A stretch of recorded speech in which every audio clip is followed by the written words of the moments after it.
Hello friends, welcome to my channel.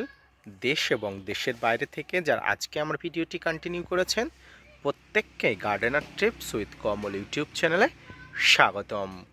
ছাদ বাগানে এই সময় অর্থাৎ জানুয়ারি মাসে আমাদের প্রত্যেকটি সাইট্রাস গাছে প্রচুর পরিমাণ ফুল আসার সময়।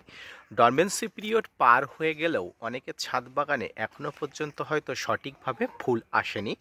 আর আজকের ভিডিওতে আলোচনা হবে লেবু গাছে ফুল আসার ঠিক আগ মুহূর্তে আপনার ছাদ বাগানের লেবু গাছগুলোকে কী কী পরিচর্যা করবেন, কিভাবে সার প্রয়োগ করবেন, এই সময় কী কী সার প্রয়োগ করলে আপনার ছাদ বাগানের সমস্ত ধরনের লেবু গাছগুলোতে প্রচুর পরিমাণ যেমন ফুল আসবে, ঠিক তেমনি ফুল না আসা লেবু গাছগুলোতে আর কয়েকদিনের মধ্যে ফুল আসার জন্য আপনাকে কী কী উপযুক্ত ব্যবস্থাপনা নিতে হবে, তাই নিয়ে থাকছে আজকের ছোট্ট ভিডিওটি। না স্কিপ করে কন্টিনিউ করুন।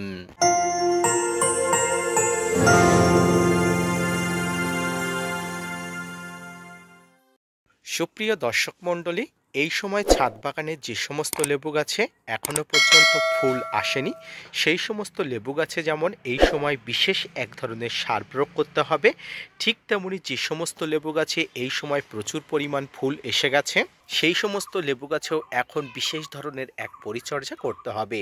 তো সব মিলিয়ে আজকের ভিডিওটি অত্যন্ত গুরুত্বপূর্ণ, আকর্ষণীয় হতে যাচ্ছে নতুন থেকে পুরনো, অভিজ্ঞ থেকে অনভিজ্ঞ সমস্ত ছাদ বাগানীদের কাছে।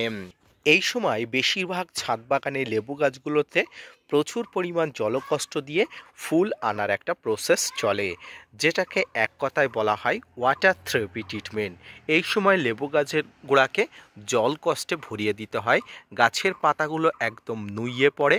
এই গাছের পাতাগুলো নুইয়ে পড়ার মধ্য দিয়ে কিন্তু গাছে নতুন প্রাণের সঞ্চয় হতে পারে। কেমনভাবে আসুন আপনাদেরকে বুঝিয়ে দিই। লেবু গাছে প্রচুর পরিমাণ যত্ন করলে গাছে কচি পাতা চলে আসে, গাছে প্রচুর পরিমাণ নাইট্রোজেনের যোগান দিলে গাছে কচি পাতা আসে, প্রচুর পরিমাণ ফুল আসার প্রবণতা গাছ হারিয়ে ফেলে। তাই গাছকে প্রচুর পরিমাণ জলকষ্ট দিয়ে গাছের পাতাগুলোকে এইভাবে হলুদ করে দিয়ে ঝরিয়ে ফেলে দিতে হয়। এই পদ্ধতিকেই বলা হয় ওয়াটার থেরাপি ট্রিটমেন্ট। এই ওয়াটার থেরাপি ট্রিটমেন্ট অত্যন্ত গুরুত্বপূর্ণ। ছাদ বাগানের লেবু গাছগুলোতে যদি আপনি সঠিকভাবে ওয়াটার থেরাপি ট্রিটমেন্ট ঠিকঠাকভাবে করতে পারেন, তাহলে আপনার ছাদ বাগানের সমস্ত প্রকার লেবু গাছে, সমস্ত প্রকার সাইট্রাস জাতীয় গাছে প্রচুর পরিমাণ ফুল আসবে, সেটি এখনও পর্যন্ত আপনার লেবু গাছে যদি ফুল না এসে থাকে। সুপ্রিয় দর্শক মণ্ডলী, এর পাশাপাশি যে সমস্ত লেবু গাছে প্রচুর পরিমাণ কচি পাতা এসে গেছে সেই সমস্ত গাছেও কিন্তু আপনারা প্রচুর পরিমাণ ফুল আনতে পারেন। তো যে সমস্ত গাছে এখনও পর্যন্ত প্রচুর পরিমাণ ফুল আসেনি সেই সমস্ত গাছে এই সময় শুধুমাত্র আপনারা একটি ব্যালেন্স এনপিকে বাদে যে সমস্ত এনপিকেতে ফসফরাস এবং পটাশের যোগান জাতীয় খাবার থাকে সেই সমস্ত খাবারগুলো দেবেন। এই ফসফরাস এবং পটাশের যোগান জাতীয় খাবারের মধ্যে সবচেয়ে উৎকৃষ্ট মানের খাবার হলো 0-52-34। এই 0-52-34-এর মধ্যে 0% নাইট্রোজেন, ফসফরাস এবং পটাশ থাকে। যেখানে নাইট্রোজেনের পরিমাণ একদম কম থাকে, ফসফরাস এবং পটাশের পরিমাণ বেশি থাকে, সেই সমস্ত খাবারগুলো কিন্তু এই সময় ছাদ বাগানের সমস্ত প্রকার লেবু গাছগুলোতে অবশ্যই দিতে হবে। তাই আপনাদের কাছে 0-52-34 যদি থেকে থাকে আপনারা অবশ্যই 1 লিটার জলে 2 গ্রাম নিয়ে অবশ্যই ফল ধরা, ফুল ধরা, ফুল না আসা বা ফুল আসা সমস্ত প্রকার লেবু গাছে আপনারা প্রয়োগ করবেন। যে সমস্ত ছাদ বাগানীদের কাছে এই 0-52-34 নেই, তারা 1 চামচ ফসফেট অর্থাৎ সিঙ্গেল সুপার ফসফেটের সঙ্গে 1 চামচ লাল পটাশ অবশ্যই মিশিয়ে নিয়ে গাছের গোড়াতে ঠিক এইভাবে ছড়িয়ে দেবেন। আপনারা দেখতে পাচ্ছেন গাছের গোড়াতে কিন্তু সিঙ্গেল সুপার ফসফেট এবং মিউরেটেড অফ পটাশ অর্থাৎ লাল পটাশ কিন্তু ছড়ানো আছে। এই সিঙ্গেল সুপার ফসফেট কী করে, লেবু গাছে ফুল ফল আসা, লেবু গাছের স্বাস্থ্য ভালো রাখার জন্য কিন্তু এই সিঙ্গেল সুপার ফসফেটের ভূমিকা কিন্তু অনস্বীকার্য। পাশাপাশি পটাশ গাছকে শক্তিশালী করে, গাছের রুগ্ন দশাকে ডালপালাকে ভেঙে গাছকে কিন্তু বিভিন্ন ধরনের রোগ প্রতিরোধী করে তোলে। তাই কিন্তু এই সময় কিন্তু পটাশের যোগানও আপনার ছাদ বাগানের সমস্ত প্রকার লেবু গাছে দিতে হবে। এর পাশাপাশি ফুল ধরা এবং গাছে গুটি ধরা সমস্ত প্রকার লেবু গাছে কিন্তু পটাশের চাহিদা অনিবার্য। তাই এই সময় আপনি মিউরেটেড অফ পটাশ যেমন দিতে পারেন, ঠিক তেমনই কিন্তু এসএসপি অর্থাৎ ক্ষমা করবেন 0050, যেটাকে সালফেট অফ পটাশ, এটিকেও কিন্তু স্প্রে করতে পারেন। তবে আপনার কাছে যদি 05234 থেকে থাকে আপনি স্প্রে করে দিতে পারেন। যদি 05234 না থেকে থাকে আমি বলবো আপনারা গাছের গোড়াতে আপনারা এসএসপি অর্থাৎ সিঙ্গেল সুপার ফসফেট দেবেন এবং গাছে অবশ্যই আপনারা 0050 স্প্রে করবেন। তবে এসএসপি এবং সিঙ্গেল সুপার ফসফেট দিলে আর কিন্তু 05234 আপনারা দিতে পারবেন না। দুটো কিন্তু একই সঙ্গে কোনোভাবেই কোনো ভুলবশত হলেও কিন্তু আপনারা প্রয়োগ করবেন না, তাহলে কিন্তু হিতে বিপরীত হতে পারে, ছাদ বাগানের গাছগুলো কিন্তু মৃত্যুর মুখে পড়ে যেতে পারে, সেই দায়ভার কিন্তু একান্ত আপনার। তাই কিন্তু ভেবে চিন্তে আপনি কোনটা ব্যবহার করবেন অত্যন্ত গুরুত্বপূর্ণ ভাবনা চিন্তার মধ্য দিয়ে রেখে তারপরে কিন্তু গাছে প্রয়োগ করবেন। ছাদ বাগানে সমস্ত প্রকার লেবু গাছে ফুল আসার পরে আপনাকে অবশ্যই যেমন পটাশ ফসফরাসের চাহিদা প্রয়োগ করতে হবে, ঠিক তেমনি কীটনাশক এবং ফাঙ্গিসাইডের প্রয়োগ করতে হবে। এই সময় যে সমস্ত লেবু গাছে প্রচুর পরিমাণ ফুল এসছে বা প্রচুর পরিমাণ কচি পাতার সঙ্গে ফুলের দেখা পাওয়া যাচ্ছে, সেই সমস্ত লেবু গাছে কিন্তু প্রচুর পরিমাণ কীটপতঙ্গ এবং ফাঙ্গাসের আক্রমণ ঘটবে। তাই এই কীটপতঙ্গ ফাঙ্গাসের আক্রমণকে প্রতিহত করার জন্য আপনাকে অবশ্যই কীটনাশক এবং ফাঙ্গিসাইড প্রয়োগ করতে হবে। এই কীটনাশকের মধ্যে আপনারা ইমিডাক্লোপিড গ্রুপের বা সাইপারমেথ্রিন গ্রুপের যে কোনো কীটনাশক প্রয়োগ করবেন। তবে এক্ষেত্রে একটা কথা বলে রাখা ভালো, যখনই আপনারা কীটনাশক প্রয়োগ করবেন আপনারা সবসময় বিকালের দিকে প্রয়োগ করবেন, সকালের দিকে প্রয়োগ করার কোনো প্রয়োজন নেই।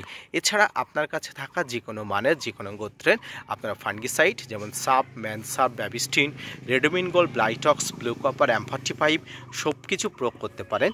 তবে অবশ্যই কিন্তু ডোজ ভেবে নিয়ে, ডোজ ভালো করে বুঝে নিয়ে আপনারা যে কোনো ধরনের লেবু গাছে প্রয়োগ করবেন। তবে ফুল ফুটে যাওয়া কোনো প্রকার লেবু গাছে কিন্তু আপনারা এই ধরনের ফাঙ্গিসাইড এবং কীটনাশক প্রয়োগ করবেন না। কীটনাশকের মধ্যে আপনারা ইমিডাক্লোপিড গ্রুপের যে কোনো ধরনের কীটনাশক প্রয়োগ করতে পারেন এবং অবশ্যই আপনারা ফাঙ্গিসাইডের মধ্যে সাপ, ম্যানসাপ, Bavistin, Ridomil gold, Blitox, blue copper, M45 এই জাতীয় কোনো রকম ফাঙ্গিসাইড আপনারা প্রয়োগ করতে পারেন। এই ধরনের কীটনাশক এবং ফাঙ্গিসাইডের সংমিশ্রণে আপনার ছাদ বাগানের লেবু গাছগুলো সমৃদ্ধ হয়ে উঠবে, কীট পতঙ্গর হাত থেকে রক্ষা পাবে, ফাঙ্গাসের হাত থেকে রক্ষা পাবে। এর পাশাপাশি ফুল ধরা লেবু গাছগুলোতে জলের পরিমাণ ঠিক রাখবেন, অর্থাৎ জলকষ্ট কোনোভাবেই দেওয়া যাবে না। ফসফরাস পটাশের চাহিদার সঙ্গে সঙ্গে গাছের গোড়াতে জল যাতে সঠিকভাবে হয় সেদিকে কিন্তু গুরুত্বপূর্ণভাবে কিন্তু নজর রাখতে হবে। যে সমস্ত লেবু গাছে এখনও পর্যন্ত ফুল আসেনি গাছের গোড়াতে প্রচুর পরিমাণ খাবার দেওয়া বন্ধ করুন, নাইট্রোজেনের যোগান দেওয়া বন্ধ করুন, জলকষ্ট দিতে থাকুন, দেখবেন আর কয়েকদিন পরে আপনারা অবশ্যই প্রচুর পরিমাণ ফুলের দেখা পাবেন।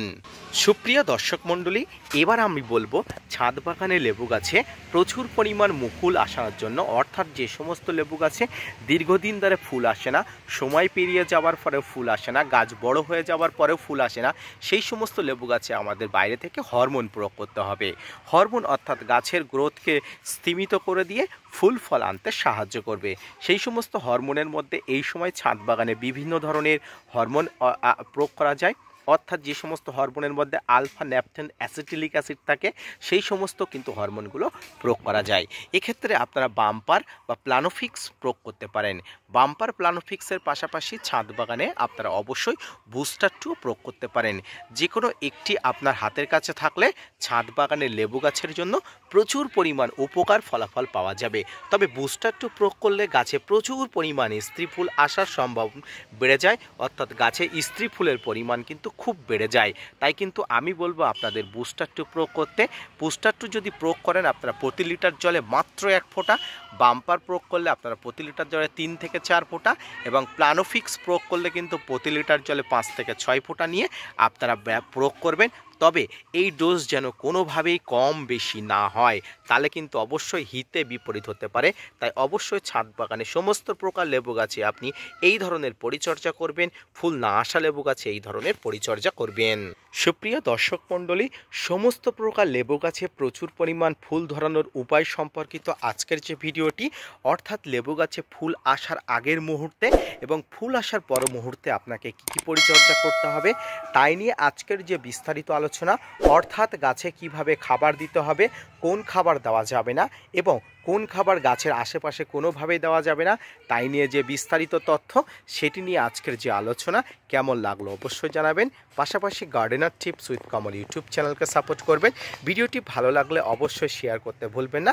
পাশাপাশি আপনার ছাদ বাগানি বন্ধুদের সঙ্গে ভিডিওটি শেয়ার করে তাকে দেখার জন্য অবশ্যই সুযোগ করে দেবেন। আজকের ভিডিওটি এই পর্যন্ত, দেখা হচ্ছে পরবর্তীতে নতুন কোনো ভিডিও নিয়ে, নতুন কোনো তথ্য নিয়ে। ততক্ষণ সুস্থ থাকুন, ভালো থাকুন, ধন্যবাদ।